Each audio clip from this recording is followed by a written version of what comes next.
Welcome to Human Development, a Cultural Approach. This book covers the entire human journey from conception through death. Throughout, the book highlights the amazing cultural diversity of humanity and how the course of an individual's journey depends crucially on the culture or cultures in which it takes place. You'll learn about human origins and the birth of culture about 40,000 years ago, when we went from one way of life as a species to diverse ways of life among different cultural groups.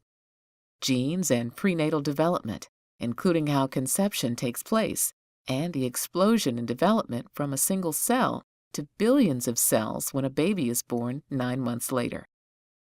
Birth and the newborn, including cultural beliefs about how to ensure a safe birth and the remarkable abilities of a newborn baby. Infancy, that amazing year when we go from bursting into the world to beginning to walk, talk, and love. Toddlerhood, the second and third years of life, when new synapses in the brain are produced at the astonishing rate of 2 million per second, and we become fluent speakers of our native language as the social world expands to include peers and friends.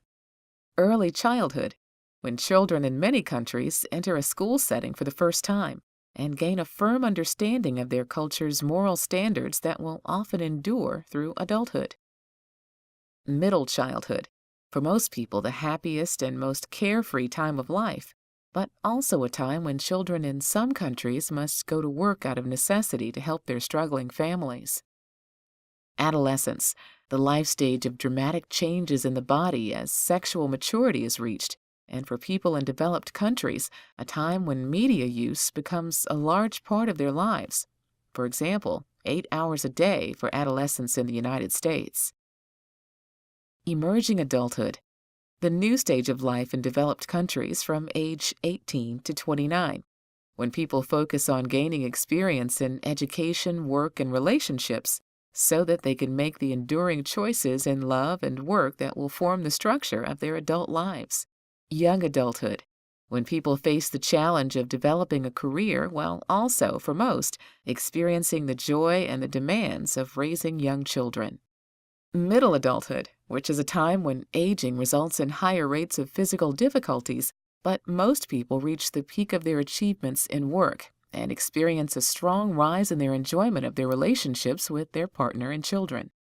Late adulthood, the final years of life, a time when the aging of the brain results in challenges in attention and memory, but which is nevertheless the time of greatest enjoyment of life since middle childhood, when the responsibilities of work have receded and life often brings rewards in family relationships, community ties, and religious beliefs. And finally, death and afterlife beliefs, including the ways that people in all cultures mark death with distinctive rituals and the marvelous array of beliefs that cultures have about life after death.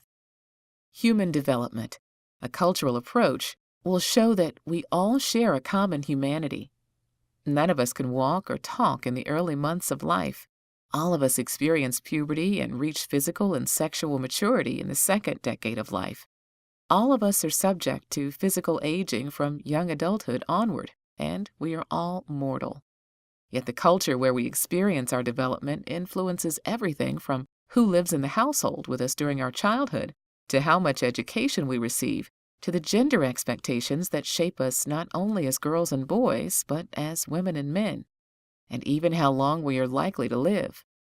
In the course of this book, we hope that you gain not only a broader and deeper understanding of human development worldwide, but a richer understanding of your own development, whatever your culture might be.